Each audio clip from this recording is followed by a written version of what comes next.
মালদার হবিপুরে আদিবাসী নাবালিকা কিশোরীকে ধর্ষণের ঘটনায় রবিবার 7 সকালেই নির্যাতিতার বাড়ি গেলেন রাজ্যের মন্ত্রী সাবিনা ইয়াসমিন।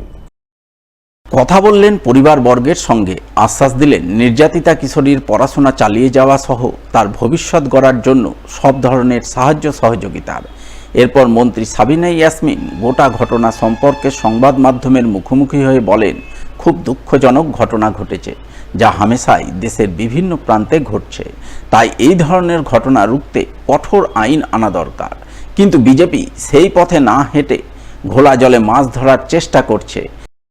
যে ঘটনাটা ঘটেছে সেটা খুবই প্যাথেটিক ঘটনা এবং এগুলো ঘটনাকে আমরা কোনো প্রকারেই সমর্থন করি না। ঘটনাটা ঘটেছে, আমরা বাবা মার সঙ্গে কথা বললাম এবং মেয়েটার জন্য, মেয়ে যেন পড়াশোনা করতে পারে, তার উজ্জ্বল ভবিষ্যতের জন্য যা যা করার মেয়েটার জন্য, তার লেখাপড়া থেকে শুরু করে তার এগিয়ে যাওয়ার যে পথ, আমরা সর্বতোভাবে 100% তার পাশে থাকব এবং তার ক্যারিয়ার গঠনের জন্য আমরা আপ্রাণ চেষ্টা করব। আমরা পাশে আছি। আজকে যে ঘটনাগুলো ঘটে যাচ্ছে বিভিন্ন জায়গায়, শুধু পশ্চিমবঙ্গ নয়, সারা ভারতবর্ষ ব্যাপী কোথাও না কোথাও প্রত্যেক দিন এক একটা ঘটনা কোথাও না কোথাও কোনো রাজ্যে ঘটে যাচ্ছে। এই সমস্যাটা যদি সমাধান আমরা করতে চাই, কঠোর আইন আনা দরকার। আর বিজেপি তো ঘোলা জলে সব কিছু তো মাছ ধরতে নেবে, তাদের কাজই হচ্ছে রাজনৈতিক রং লাগানো। এবং কোন বিজেপি আন্দোলন করছে যে আজকে ধর্ষক এই ঘটনার, সে নিজেই বিজেপির কর্মী, তো আগে বিজেপি নিজের ঘর সামলাক। মন্ত্রী সাবিনা ইয়াসমিনের অভিযোগের জবাব দিতে গিয়ে বিজেপির উত্তর মালদার সাংসদ খগেন মুর্মু অভিযোগ করে বলেন, হবিবপুরে ধর্ষণের ঘটনা তৃণমূলের লোকজনেরা ধামাচাপা দেওয়ার চেষ্টা করছে। সেই কারণেই নাবালিকার পরিবারকে 5 লক্ষ টাকা সাহায্য করার কথা বলছে। হবিবপুরে আশ্চর্যের সঙ্গে দেখলাম তৃণমূল কংগ্রেসের এখানকার জেলা সভাপতি, ওখানকার ব্লক সভাপতি, তারা সেখানে তড়িঘড়ি করে গেছেন ওই অপরাধীকে আড়াল করার জন্য। 5 লক্ষ টাকা ওই যে পরিবারকে তারা সাহায্য করবার জন্য সেখানে গেছিলেন। কোথা থেকে 5 লক্ষ টাকা পাবেন? কেন 5 লক্ষ টাকা? কাকে আড়াল করতে চাইছিলেন? অর্থাৎ এরা দোষীকে সব সময় আড়াল করতে চায়। এদিকে এই ঘটনার রেস কাটতে না কাটতেই গত শুক্রবার মালদার হবিবপুর থানা এলাকাতেই আরও একটি ধর্ষণের অভিযোগ সামনে আসে। বাড়িতে ঢুকে এক মানসিক প্রতিবন্ধী যুবতীকে ধর্ষণ করার অভিযোগ ওঠে গ্রামেরই এক ব্যক্তির বিরুদ্ধে। এই ঘটনায় পরিবারের পক্ষ থেকে 30 তারিখেই হবিবপুর থানায় লিখিত অভিযোগ দায়ের করা হয়। তার ভিত্তিতে পুলিশ অভিযুক্তকে গ্রেপ্তার করে। মাঠে কাজ করতে গেলাম সকাল 8টার দিকে। সকাল 8টার দিকে কাজ করতে গিয়ে মেয়েটাকে বললাম যে চলো গরু বাছুর আছে বাঁধে দিয়ে আসি মাঠে থেকে। মানে আমাদের ছাগল আছে, ছাগলের ঘাস কাটিস চ। ওই কচ্ছে মা কাটতে পারবো না, ওর দূরে করছে, বাড়ি চলে যাবো।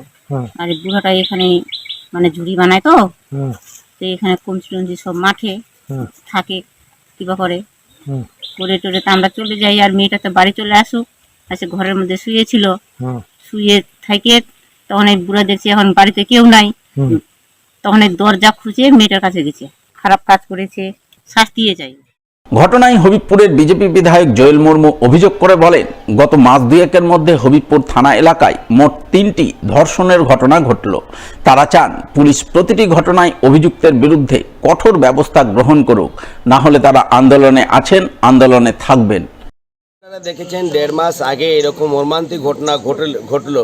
একজন ছাত্রীকে যেভাবে তাকে খুন করা হয়েছে, যেভাবে মেরেছে, সেটা তারপরে 1.5 মাস পর আবার আপনারা দেখেছেন যে আবার হবিপুর এলাকাতে মর্মান্তিক ঘটনা ঘটল। এক ছাত্রীকে, আদিবাসী নাবালিকা ছাত্রীকে আবার সেখানে একজন কক ডাক্তার সেখানে আবার রেপ করেছে।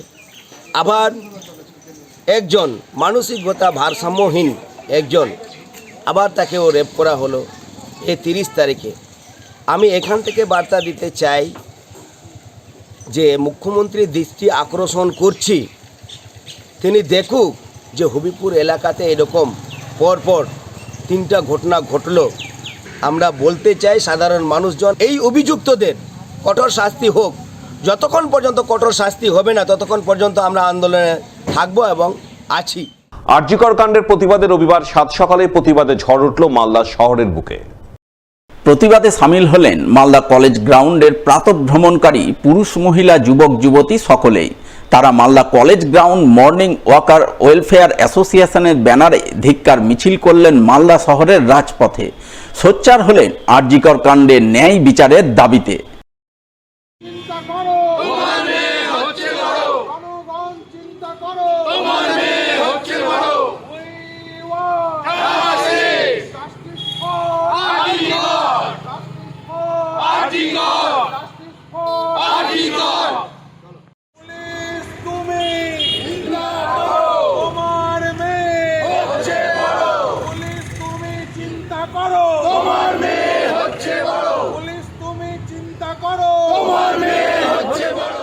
আমরা যে বিশেষ কারণে আজকে পথে নামতে বাধ্য হয়েছি, আজ সেই জন্মভূমি কলুষিত হতে বসেছে। আমাদের মধ্যে যে নারীরা রয়েছেন, আমাদের যে সন্তান রয়েছেন, সেই সন্তানের প্রতি পুলিশের তরফ থেকে এবং অন্যান্য তরফের থেকে আমরা সঠিক বিচার পাচ্ছি না।